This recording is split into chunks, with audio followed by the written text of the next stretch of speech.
আসসালামু আলাইকুম। আজকে আমরা নবম দশম পদার্থ বইয়ের দ্বিতীয় অধ্যায়ে গতি নিয়ে কথা বলব। প্রথমত হচ্ছে নবম দশমের পদার্থ দ্বিতীয় অধ্যায় গতি। প্রথমত গতির দুইটা বিষয় আছে, একটা হচ্ছে স্থিতি আর একটা হচ্ছে গতি। তাহলে স্থিতি মানে প্রথম যে পড়াটা হচ্ছে সেটা হচ্ছে স্থিতি এবং গতি নিয়ে। স্থিতি ও গতি এই দুইটা বিষয় নিয়ে, স্থিতি ও গতি। আসলে স্থিতি কাকে বলে?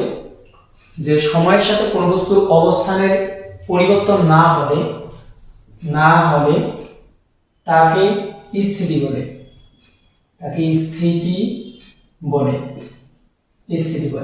তার মানে কোনো বস্তু যদি সময়ের সাথে বস্তুর অবস্থানের পরিবর্তন না ঘটে, মানে সময় যত যাচ্ছে 1 second 2 second 3 second 4 second 5 second এইভাবে সময় পরিবর্তন হয়ে যাচ্ছে, কিন্তু বস্তুর অবস্থানের কোনো পরিবর্তন নাই, বস্তু যে জায়গায় আছে ওই জায়গায় দাঁড়িয়ে আছে। মনে করো এরকম যে আমরা যখন এক মানুষ একটা গাড়িতে চলে গেল, যাওয়ার পরে একটা চায়ের দোকানে ব্রেক করলো, তাহলে দেখো যে চায়ের দোকানে যতক্ষণ পর্যন্ত ব্রেক করলো ওই মানুষ কিন্তু ওই চায়ের দোকানে বসে আছে, কিন্তু সময় কিন্তু চলে যাচ্ছে। তাহলে ওই বস্তু ওই মানুষ সময় কিন্তু পার হচ্ছে, কিন্তু মানুষ তো এক জায়গায় আছে।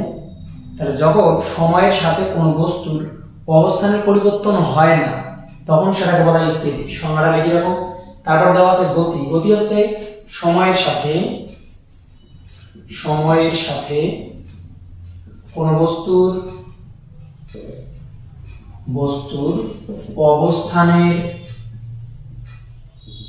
অবস্থানের পরিবর্তন হলে তাকে গতি বলে। এর মানে হচ্ছে যখন কোনো বস্তুর অবস্থানও পরিবর্তন হচ্ছে, সময়ও পরিবর্তন হচ্ছে, মানে ধীরে ধীরে সময়ও পরিবর্তন হচ্ছে এবং মানুষের অবস্থানের যে পরিবর্তন, ওর জায়গার পরিবর্তন হচ্ছে, তখন সেটাকে বলা হবে স্থিতি এবং তখন সেটাকে বলা হবে গতি। তাহলে সময়ের সাথে কোনো বস্তুর অবস্থান যদি পরিবর্তন না হয় তখন সেটাকে বলা হয় স্থিতি, আর সময়ের সাথে কোনো বস্তুর অবস্থান পরিবর্তন হলে তখন সেটাকে বলা হয় গতি। তারপর লিখছি গতির প্রকারভেদ। আসলে গতি হচ্ছে 5 প্রকার। গতি কয় প্রকার? 5 প্রকার। এই 5 প্রকার গতির মধ্যে প্রথমে দেওয়া আছে সরল রৈখিক গতি। দেখো সরল রৈখিক গতি কাকে বলা হয়? কোনো বস্তু যদি একটি সরল রেখা বরাবর চলতে থাকে তাহলে তার গতিকে বলা হবে সরল রৈখিক গতি। তার মানে কোনো একটা বস্তু যদি সরল রেখা বরাবর চলতে থাকে তখন সেটাকে বলা হবে সরল রৈখিক গতি। সরল রৈখিক গতির উদাহরণ হিসেবে ধরো, মনে করো একটা রশি টাঙানো আছে, একদিক থেকে আরেক দিকে একটা রশি টাঙানো আছে, এই রশির উপরে যে পিঁপড়া যদি চলে তাই পিঁপড়ার চলনটাকে বলা হবে সরলরৈখিক গতি। অথবা সরলরৈখিক গতি হতে পারে সোজা সড়কের গতি,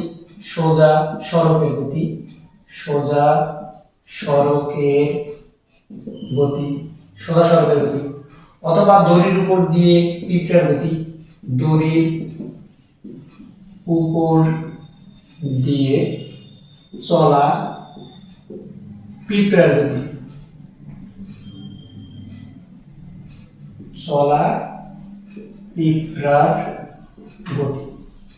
তার মানে যে সরলরৈখিক গতি হচ্ছে যে কোনো বস্তু যদি একটি সরল রেখা বরাবর চলতে থাকে তখন সেটাকে বলা হবে সরলরৈখিক গতি।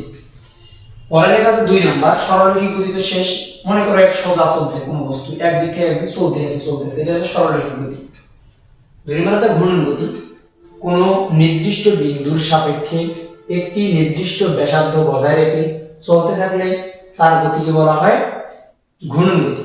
তার মানে ঘূর্ণন গতিটা আছে এরকম, কোন একটা নির্দিষ্ট দূরত্ব, মনে করো এই সেই নির্দিষ্ট একটা ব্যাসার্ধকে বজায় রাখবে, মনে করো সেটা ব্যাসার্ধ। তার মানে যে নির্দিষ্ট একটা বিন্দুকে, এই যে কোনো নির্দিষ্ট বিন্দুর সাপেক্ষে, এই বিন্দুর সাপেক্ষে একটা নির্দিষ্ট ব্যাসার্ধ বজায় রেখে, এই সেই ব্যাসার্ধ বজায় রেখে যদি কোনো বস্তু ঘুরতে থাকে তখন সেটাকে বলা হবে ঘূর্ণন গতি। ঘূর্ণন গতির উদাহরণ, মনে করো আমরা একটা রশি, এখানে রশি বাঁধছি, এতটুকু সুতা লাগে দিয়ে ঘুরাচ্ছি, তাহলে এর গতিটা কোন গতি? ঘূর্ণন গতি। কেন? এইখানে নির্দিষ্ট একটা ব্যাসার্ধ বজায় রেখে ঘুরতে আছে, এটাকে বলা হবে ঘূর্ণন গতি। এবার আসলে চলন গতি লেখা আছে যে কোনো বস্তু, কোনো কণার গতি যদি এমন হয় তার প্রতিটি কণা একই দিকে চলে তখন সেটাকে বলা হবে চলন গতি। আচ্ছা চলন গতিটা একটু এরকম দেখো, প্রতিটি কণা যদি একই দিকে চলে তার মানে এরকম বুঝো যে কোনো বস্তু কণার গতি যদি এমন হয় তার প্রতিটি কণা একই দিকে চলতে থাকে তখন সেটাকে বলা হবে চলন গতি। প্রতিটি কণা একই দিকে, প্রতিটি কণা একই দিকে চলতে থাকে। এইটা একটু দেখো, মনে করো এরকম যে এরকম একটা হচ্ছে এরকম একটা রেল লাইন, মনে করো রেল লাইন, এরকম প্রতিটা কণা মানে এই জায়গায় যে কণা সেটা এই দিকে চলে, এই জায়গায় যে কণা একই দিকে চলে, এই জায়গার কণা যদি চিন্তা করি এইদিকে চলে, তাহলে এটা হচ্ছে চলন গতি। চলন গতি এটা হচ্ছে চলন গতি। তার মানে এখানে প্রতিটা বস্তু একই দিকে চলছে। যদি এরকম ঘটনা ঘটে কখনো, মনে করে একটা রেল লাইন এরকম বাঁকানো, এরকম মনে করে এরকম একটা রেল লাইন বাঁকানো এরকম, তাহলে এইখানে দেখো এই বিন্দুটার চলন কোন দিক, সোজা এই বরাবর। এই বিন্দুর যদি চলন দেখো এই বিন্দু, তাহলে এই বিন্দুর চলন সোজা কি এই বরাবর। তার মানে এই যে এই বিন্দুটা কি প্রতিটা গতি কি একদিকে না, এই গতিটা ওই দিক, তো আর একটা গতি এই দিক। আবার এই জায়গায় যদি দেখো এই বিন্দুর গতি কিন্তু সোজা এই বরাবর হওয়ার কথা। তার মানে যে যদি কোনো বস্তুর গতিকারে যে প্রতিটা বিন্দু যদি তার একই দিকে না চলে বা প্রতিটা কণা যদি তার একই দিকে না চলে তখন সেটা চলন গতি নয়। তার মানে এইটা সেই চলন গতির উদাহরণ নয়, চলন গতি নয়। কেন নয়? এটা বিন্দুগুলো একদিকে না বা কণাগুলো একদিকে না। এরকম উদাহরণ যে তোমাদের বই আছে প্লেন দেওয়া আছে, হেলিকপ্টার দেখবা যে পই পই করে ঘুরে ঘুরে চিত্র দেওয়া আছে, সেই চিত্রটা। এবার দেখো পর্যায়বৃত্ত গতি মানে সরলরৈখিক গতি, ঘূর্ণন গতি, তারপরে হচ্ছে চলন গতি, এবার হচ্ছে পর্যায়বৃত্ত গতি। পর্যায়বৃত্ত গতিটা এরকম, কোনো বস্তু কণার গতি যদি এমন হয় এটি এর গতিপথের নির্দিষ্ট বিন্দুকে নির্দিষ্ট সময় পর পর একই দিকে অতিক্রম করে। দেখো এখানে কয়েকটা কথা আছে, যেমন এমন হয় এটি তার গতিপথের নির্দিষ্ট বিন্দুকে, এইখানে একটা শর্ত, নির্দিষ্ট বিন্দুকে, এইখানে একটা শর্ত, নির্দিষ্ট বিন্দুকে, নির্দিষ্ট কি বিন্দুকে, নির্দিষ্ট বিন্দুকে, এইখানে একটা শর্ত, নির্দিষ্ট বিন্দুকে নির্দিষ্ট সময় পর পর, এই যে নির্দিষ্ট সময় পর পর একই দিক থেকে, এই তিনটা কথা মুখস্থ রাখতে হবে। তাহলে নির্দিষ্ট বিন্দুকে নির্দিষ্ট সময় পর পর একই দিক থেকে অতিক্রম করে, এটাকে বলা হয় পর্যাবৃত্ত গতি। এখন পর্যাবৃত্ত গতির উদাহরণ কি কি? যেমন ঘড়ির কাঁটা। ঘড়ির কাঁটা মনে করো যে সেকেন্ডের কাঁটাটা নির্দিষ্ট এই 1200 যে কাঁটাটা, একটা নির্দিষ্ট সময় পর পর একই দিক থেকে অতিক্রম করে। এই যে নির্দিষ্ট, এই যে কোনো বস্তু কণার গতি যদি এমন হয় তার গতিপথের নির্দিষ্ট বিন্দুকে, মনে করো 12টার যে কাঁটা এটা নির্দিষ্ট বিন্দু, নির্দিষ্ট বিন্দুকে নির্দিষ্ট সময় পর পর প্রতি 60 সেকেন্ড পর পর একবার অতিক্রম করে। তাহলে সময়টা একই, নির্দিষ্ট বিন্দু আছে, নির্দিষ্ট সময় আছে, একই দিক থেকে, ঘড়ির কাঁটা দেখো একই দিক থেকে অতিক্রম করে। তাহলে যে নির্দিষ্ট সময় নির্দিষ্ট বিন্দুকে নির্দিষ্ট সময় পর পর একই দিক থেকে অতিক্রম করে তখন সেটাকে বলা হবে পর্যাবৃত্ত গতি। তাহলে এটা একটা পর্যাবৃত্ত গতি। পর্যাবৃত্ত গতি হচ্ছে ঘড়ির কাঁটা, এবং পর্যাবৃত্ত গতির উদাহরণ ঘড়ির কাঁটা। এবার পরবর্তীতে যে আমরা আরেকটা আছে সেটা হচ্ছে সরল স্পন্দন গতি। আচ্ছা এখানে আরেকটা কথা, এই পর্যাবৃত্ত গতির উদাহরণ হিসেবে পর্যাবৃত্ত গতি কি সবসময় বৃত্তাকার হতে পারে? না, বৃত্তাকার পথ ছাড়াও অন্যভাবে পর্যাবৃত্ত গতি হতে পারে। মনে করো এখানে একটা ত্রিভুজ, এখানে একটা বস্তু, একটা মানুষ মনে করো এখান থেকে চলে, এই দিক পথ দিয়ে এই পথ আসে, এই পথ দিয়ে এই পথ আসে, এই পুরো চক্রটা ঘুরিয়ে আসতে আসতে মনে করো 2 সেকেন্ড সময় লাগে। তার মানে এই 2 সেকেন্ড পর পর এই নির্দিষ্ট দিক থেকে একবার অতিক্রম করে, নির্দিষ্ট দিক থেকে অতিক্রম করে, তাহলে সেটা পর্যাবৃত্ত গতির উদাহরণ। যদি আরো আমরা দেখি, মনে করো এরকম বক্স, তাহলে এটা মনে করো এখানে একটা মানুষ এখান থেকে হাঁটা শুরু করছে, এই দিক থেকে এই দিক, এই দিক থেকে এই দিক, এই দিক, এটা 5 সেকেন্ড পর পর মনে করো ফিরে আসে, 5 সেকেন্ড পর পর এই বিন্দুটাকে অতিক্রম করে। তাহলে এই যে নির্দিষ্ট দিকে, নির্দিষ্ট বিন্দুকে, এই নির্দিষ্ট বিন্দু, এই বিন্দু, নির্দিষ্ট বিন্দু নির্দিষ্ট দিকে নির্দিষ্ট সময় পর পর একই দিকে অতিক্রম করে, তাহলে সেটাও হচ্ছে পর্যাবৃত্ত গতির উদাহরণ। পরে আছে সরল স্পন্দন গতি, মানে 5 নম্বর গতির নাম হচ্ছে সরল স্পন্দন গতি। সরল স্পন্দন গতি হচ্ছে কোনো পর্যাবৃত্ত কণা এর পর্যায়কালের অর্ধেক সময় একদিকে এবং বাকি অর্ধেক সময় যদি তার পূর্বগতির বিপরীতে কাজ করে তখন সেটাকে বলা হবে পর্যাবৃত্ত গতি। আচ্ছা, এর সরল স্পন্দন গতি। সরল স্পন্দন গতির উদাহরণ হিসেবে দেখো যে মনে করো সরল স্পন্দন হচ্ছে এই যে হচ্ছে স্পন্দন, সরল দোলক, এই সরল দোলক। তাহলে সরল দোলকের মাথায় এই যে অংশটা লাগানো আছে এটাকে বলা হয় বব। এটাকে কি বলা হয়? বব। আচ্ছা, এই ববের মনে করে এই ববকে আমরা যদি এদিক থেকে ধাক্কা দিই তাহলে ববটা এদিক থেকে এদিক সরে যাবে, তার মানে এরকম হবে। আবার এই দিক থেকে যদি একবার সরিয়ে তাহলে এদিক হবে। দেখো এই তিনটা কিন্তু সেম, তার কারণ এই সূত্রটাই তো এদিক থেকে এদিক গেছে, মানে এইটাই তো এদিক গেছে আবার এদিক ফিরে এসছে, তার মানে এটা দৈর্ঘ্য সেম। তার মানে এটা হচ্ছে বব। তাই এই বব একবার মনে করো এদিক যায় একবার এদিক যায়, এরকম তো। তাহলে এরকম ঘটনা ঘটে। এই ববটাকে মনে করো এখান থেকে আমরা যদি ধাক্কা দিই, এইখানে গেল 1, আবার ফিরে এসলো এরকম, তাহলে এটা হচ্ছে 2, আবার এই জায়গা থেকে এখানে এসলো এটা হচ্ছে 3, এখানে এসলো 4। তাহলে দেখো যে এর গতিকালের অর্ধেক সময় একদিকে এবং বাকি অর্ধেক সময় তার বিপরীতে ফিরে আসে। অর্ধেক সময় একদিকে এবং বাকি অর্ধেক সময় তার বিপরীতে ফিরে আসে, যার কারণে এটাকে বলা হবে সরল স্পন্দন গতি। মানে নির্দিষ্ট সময় পর পর দেখো সরল দোলক একবার এইদিক গেল আর বাকি অর্ধেক সময় এদিক ফিরে আসলো, তাহলে নির্দিষ্ট সময় পর পর একদিক থেকে অতিক্রম করেছে। এটা হচ্ছে একদিক থেকে অতিক্রম করার পর মনে করো এটা 1 সেকেন্ডে গেল, 2 সেকেন্ডে ফিরে আসলো, 3 সেকেন্ডে এখানে আসলো, 4 সেকেন্ডে এখানে আসলো। তার মানে প্রতি 4 সেকেন্ড পর পর একটা বিন্দুকে সরল দোলকটা কি করে যে নির্দিষ্ট একটা সময় পর পর অতিক্রম করে। যেহেতু নির্দিষ্ট সময় পর পর অতিক্রম করে, একই সাথে এটা হচ্ছে সরল স্পন্দন গতির সাথে এটা একটি পর্যায়বৃত্ত গতি। তার মানে এই সরল দোলকে এটা একই সাথে সরল স্পন্দন গতি এবং একই সাথে এটা হচ্ছে পর্যায়বৃত্ত গতি। তার মানে এখানে দুইটা গতি আছে এরকম। তাহলে সরল স্পন্দন গতি কখন বলা হবে? যখন তার কোনো পর্যায়কালের মূল সময়ে অর্ধেক সময় একদিকে এবং বাকি অর্ধেক সময় তার বিপরীত দিকে চলে, তখন সেটাকে বলা হয় সরল স্পন্দন গতি। সরল স্পন্দন গতির উদাহরণ হতে পারে যে ছোট যে দোলনা থাকে, ছোট মানুষরা যারা খেলে, এই দোলনা হতে পারে একদিক এক সময় অর্ধেক সময় একদিক, বাকি অর্ধেক সময় আর একদিক। এটা হতে পারে গিটারের তার, আমরা যে গিটারের তারগুলো বাজাই, টান দিলে নিচের দিকে এবং ছেড়ে দিলে উপরের দিকে, এই গিটারের তারও এক ধরনের সরল স্পন্দন গতি। এবার আমরা রাশি নিয়ে পড়ব। রাশি আসলে রাশি কাকে বলে? রাশি হলো ভৌত জগতে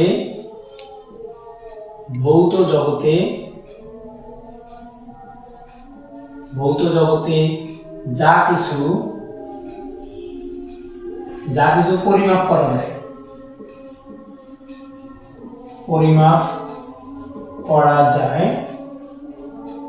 পরিমাপ করা যায় তাই রাশি। দেখো আমরা বলছি যে রাশি কাকে বলে বা সংজ্ঞা দেশে, তাহলে আমরা বলবো রাশি ভৌত জগতে যা কিছু পরিমাপ করা যায় তাই রাশি। দেখো ভৌত জগতে কি কি পরিমাপ করা যায়, মনে করো এইখানে একটা বই, এই বইটার আমরা কি কি পরিমাপ করতে পাবো? এই বইটার আমরা দৈর্ঘ্য পরিমাপ করতে পাবো, তাহলে দৈর্ঘ্য রাশি।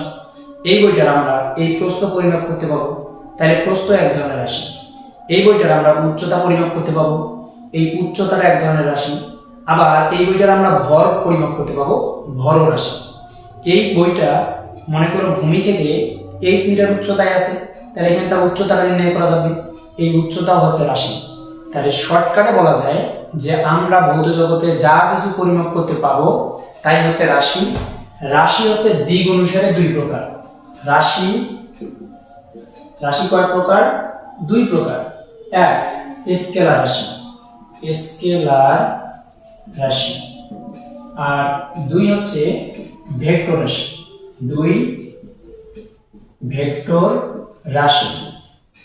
এবার আমাদের কথা হচ্ছে যে স্কেলার রাশিটা কাকে বলে? স্কেলার কাকে বলে? আচ্ছা, যে সকল রাশিকে সম্পূর্ণরূপে প্রকাশ করার জন্য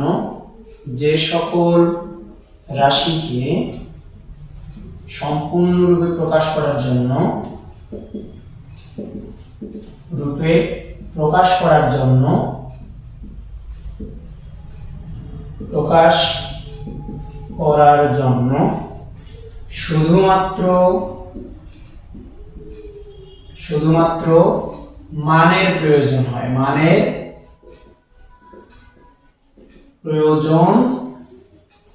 হয় তাকে স্কেলার রাশি বলে।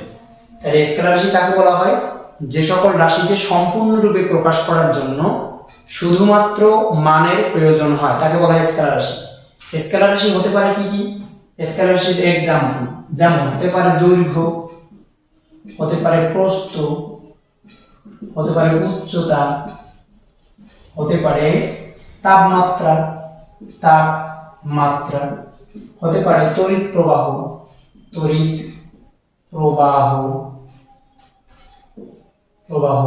হতে পারে শক্তি, ইত্যাদি ইত্যাদি। এটা হচ্ছে স্কেলার রাশির উদাহরণ। এবার আসবো আমরা হচ্ছে ভেক্টর রাশি।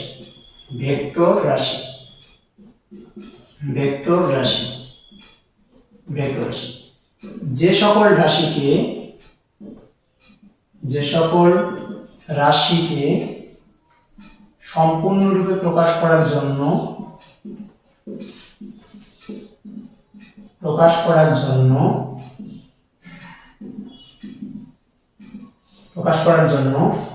মান ও দিক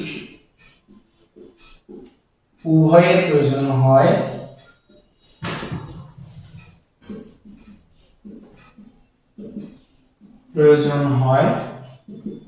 তাকে ভেক্টর রাশি বলে। এখন শুনো, স্কেলার রাশি কাকে বলা হয়? যে সকল রাশিকে সম্পূর্ণরূপে প্রকাশ করার জন্য শুধু মানের প্রয়োজন হয় কিন্তু দিকের প্রয়োজন হয় না, তাদেরকে বলা হয় স্কেলার রাশি। আর ভেক্টর রাশি কাকে বলা হয়? যে সকল রাশিকে সম্পূর্ণরূপে প্রকাশ করার জন্য মান ও দিক উভয়ের প্রয়োজন হয় তাকে বলা হয় ভেক্টর রাশি। ভেক্টর রাশির উদাহরণে যদি আমরা আসি, এক্সাম্পল একটা সুন্দর ছন্দ দিয়ে আমরা মনে রাখবো। ভবে সব প্রিয়তম ভাসে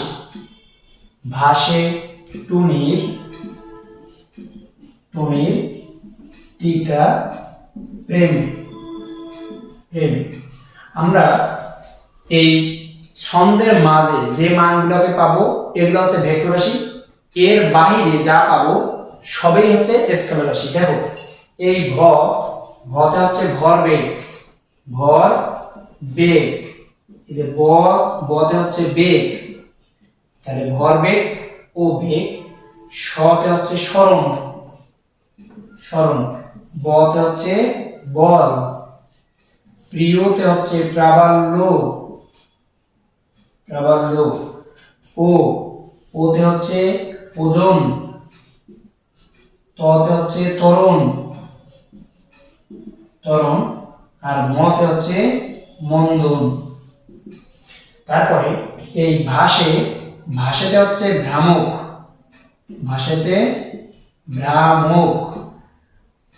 এই টুনিতে হচ্ছে টর্ক, তিতাতে হচ্ছে তীব্রতা। প্রেমেতে মহাকর্ষীয়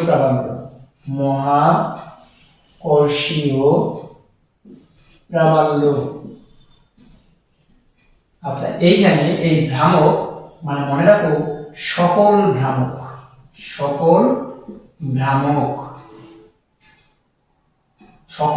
কি রাশি? ভেক্টর রাশি। তবে এই নোটের একটা লেখা আছে জড়তার ভ্রামক।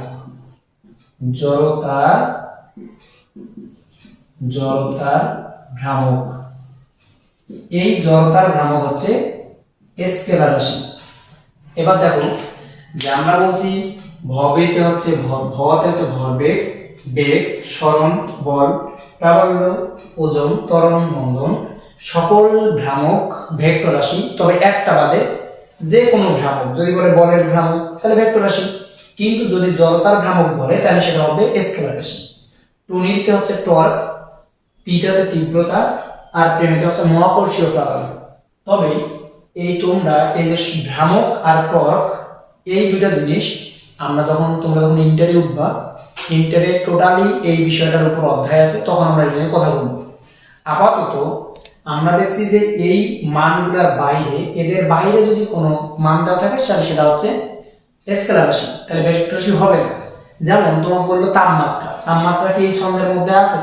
না, তাহলে যেহেতু ছন্দের মধ্যে নাই তাহলে সেটা হচ্ছে স্কেলার রাশি। এবার তোমাকে বললো এই যে তড়িৎ প্রবাহ তো কি রাশি? তড়িৎ প্রবাহ স্কেলার ভেক্টর রাশি ভাইয়া। কেন ভেক্টর রাশি? তড়িৎ প্রবাহ ওই যে উচ্চ বিভব থেকে নিম্ন বিভবের দিকে পরিবহন হয়, তার ভেক্টর রাশি ওই যে দিক আছে। আসলে এমনটা না, ভেক্টর রাশি দিক থাকে, কিন্তু তড়িৎ প্রবাহ উচ্চ বিভব থেকে নিম্ন বিভব, এটা কি দিক হইল না, এটা যে কোনো দিকেই হতে পারে, উচ্চ বিভব যে কোনো প্রান্তেই হতে পারে, নিম্ন বিভব যে কোনো প্রান্তেই হতে পারে, তাহলে সেটা ভেক্টর রাশি নয়। তাহলে তড়িৎ প্রবাহ স্কেলার রাশি, আর এই যে যা মান রয়েছে এগুলো ভেক্টর রাশি। তাহলে স্কেলার রাশি এবং ভেক্টর রাশি নিয়ে আর কোনো ঝামেলা হওয়ার কথা নয়।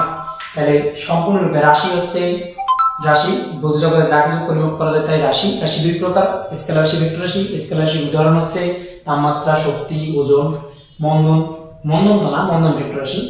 আর ভেক্টর রাশির উদাহরণ হচ্ছে এগুলো ভবিষ্যৎ, প্রিয়তম, ভাষ্যে, টনির, তিতাব। যেমন দেখো যে আমরা যদি বলি যে কেন স্মরণ হচ্ছে ভেক্টর রাশি। আচ্ছা, তোমাকে আমি বললাম, মনে করে একটা টেবিলে এরকম একটা এই কলমটা আছে, তোমাকে আমি বললাম যে কলমটা সরাও তো, তুমি অবশ্যই বলবা যে ভাইয়া এটা কোন দিক সরাবো, ডানে সরাবো না বামে সরাবো। তাহলে এই যে কোনো বস্তুকে যখন প্রকাশ করার জন্য ওর মান লাগে ওর দিকও লাগে, তখন সেটাকে বলা হবে ভেক্টর রাশি। আর যখন মান লাগবে না, শুধু